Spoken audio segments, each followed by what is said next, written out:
Dating wasn't easy in the Victorian era. You had to memorize etiquette books and stick to their rigid and complicated rules about prudence and modesty. Let's have a look at some of the weirdest dating rules in Victorian Britain.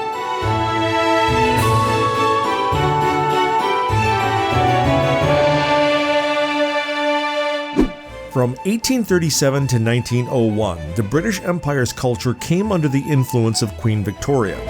Despite having a female monarch, Britain's women were far from liberated in the 19th century. This was still an age of male dominance, characterized by the Industrial Revolution and imperial expansion. It's perhaps unsurprising then that dating rules were extremely rigid and regulated too. They saw etiquette as an outward appearance of an inward worldview, which of course in Victorian England was heavily based on Christian principles. Like every human civilization since the dawn of time, they recognized the amorous aspects of courtship while managing to cloak their fundamental need to reproduce as a species with a series of bizarre rituals. What makes the Victorians so unique is just how stringent these rituals were. Every interaction between potential matches was so rehearsed and formalized that it was impossible to tell what the person really thought or felt. The Marriage Guide for Young Men, published in 1883, advised men to maintain a dignified reserve. That is to say, if you were a man, you shouldn't be too pushy or flirt with too many women. This was even worse for women. While men could introduce themselves to women, women had to be introduced by a mutual acquaintance. This was different when it came to interacting with people you already knew. In fact, it was quite the opposite. Men weren't allowed to initiate a conversation with a woman they knew unless the woman made the gesture first.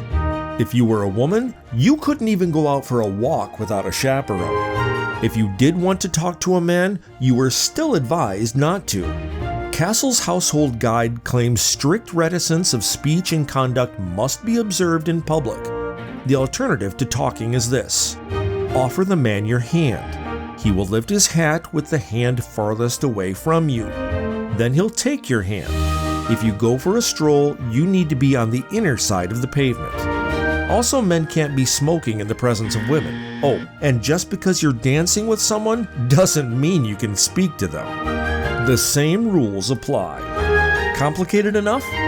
This went hand in hand with social ranking rules. You couldn't just talk to anyone you liked. Quick, think of all your friends. Do you know exactly how many levels below the Queen and the Archbishop of Canterbury each one resides in terms of social rank? No! Such ill grace would never fly in Victorian England. That's right, there was an order of precedence for people to introduce other people. You had to know exactly where you were standing. In short, you couldn't really date someone outside of your socio-economic rank. Victorian dating rules were especially complicated for the middle and upper classes. Women had to be reverently respectful towards men, and men had to treat women as if a breeze could break them. If you were looking to date, you had to announce that you were on the market. This was also done in different ways according to your social class. If you were rich, your family would organize a ball for you and your potential suitors. These balls would be called levees for young men or presentation events for young women. There would be feasts and even royal visits sometimes. If you were middle class, your family could probably afford a celebratory feast. But if you were in a lower class family, you would have to announce your coming out individually. If you were a woman, you'd wear your hair up along with very long dresses. You could accompany your family to social events such as church dinners or festive balls. This was at least an opportunity to get out of the house. But just because you had come out didn't mean you were allowed to mingle every day. You had to be in season. What?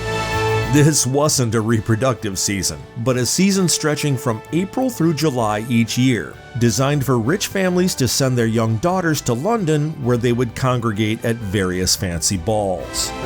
Beware though, if you were a woman and you hadn't found a match by the third season, you would most likely never get one. Of course, this didn't apply to men. Even if you did find a potential partner, this wasn't a fun night out, where you could finally do what you wanted away from your parents. Young couples had chaperones to all their dates until they would get married. So it's fair to say young couples couldn't escape these rigid dating rules and behave like themselves until the marriage day, when the mundane practicalities would take over.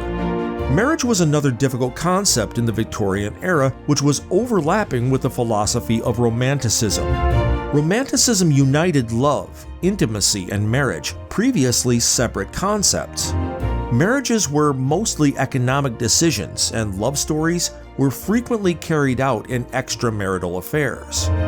Now, there was a lot of pressure on choosing your lifelong partner. They would be your friend, soulmate, marriage partner, and co-parent. This would influence your whole life in Victorian society.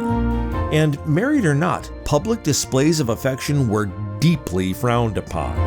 The Handbook of Etiquette, released in 1860, advises men to show their chosen ones constant attention without touching them. The recommended alternative was that lovers exchange gifts, such as portraits or locks of hair. However, women were advised not to accept gifts from men unless they intended to marry them. Make it a general rule never to accept a present from a gentleman. The 1837 guide, Young Lady's Friend, claimed that accepting a gift would set a precedent for other men to offer you gifts, and you would end up giving them wrong signals. This comment, just like many other comments in Victorian dating guides, sounds a bit like every man and woman had the same personality.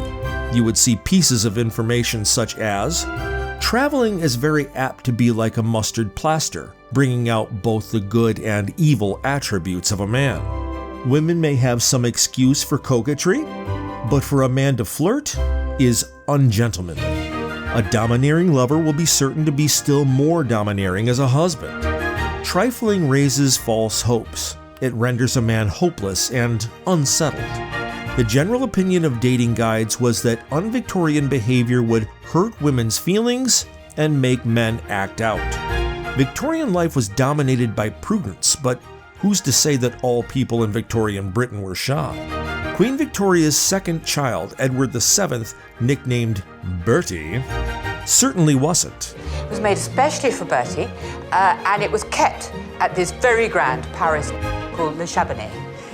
Clearly, the intention was that a woman would lie on the lower one, a woman would lie on the higher one with her feet in the stirrups, and then basically Edward could alternate between the two women as he saw fit. Bertie's specifically designed chair might be one of the ways in which Victorian people led pleasurable lives behind closed doors. But when people were watching, there were very strict rules for how to be ladylike and gentlemanly. For ladies, learn to govern yourself and to be gentle and patient. Silence is more valuable than speech. Deny yourself and prefer others. For gentlemen, the definition of a gentleman is one who never inflicts pain. Too much perfume is bad taste. If you manage to abide by all these rules and finally get married, there was etiquette in marriage too. The two should never be angry at the same time, and they should never neglect one another no matter what else is going on in their lives.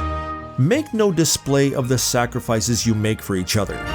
Never make a remark calculated to bring ridicule upon the other. Always leave home with a tender goodbye or loving words. They may be your last. A man does not alone require that his wife be a good housekeeper. She must be more. In conversational talent and general accomplishment, she must be a companion. Though these rules aren't exactly strong on women's rights, a few lines echo decent behavior guidelines even today. The way to make yourself pleasing to others is to show that you care for them. Thus, the first rule for a graceful manner is unselfish consideration of others. Christian or not, kindness is still a very relevant value today.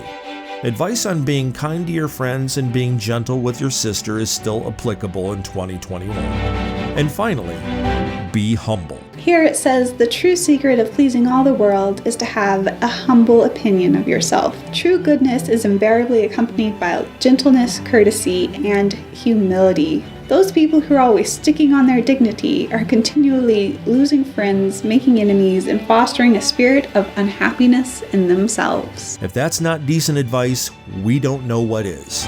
So, if dating rules were impossible to follow, you could at least try to be kind and humble and see where that took you. But don't forget, to lift your hat before you say anything. Could you have dated in the Victorian era? What rule would you find the most difficult to respect? Share your thoughts in a comment and let us know what other historical topics you'd like us to cover. Before you leave, don't forget to like the video and subscribe to our channel.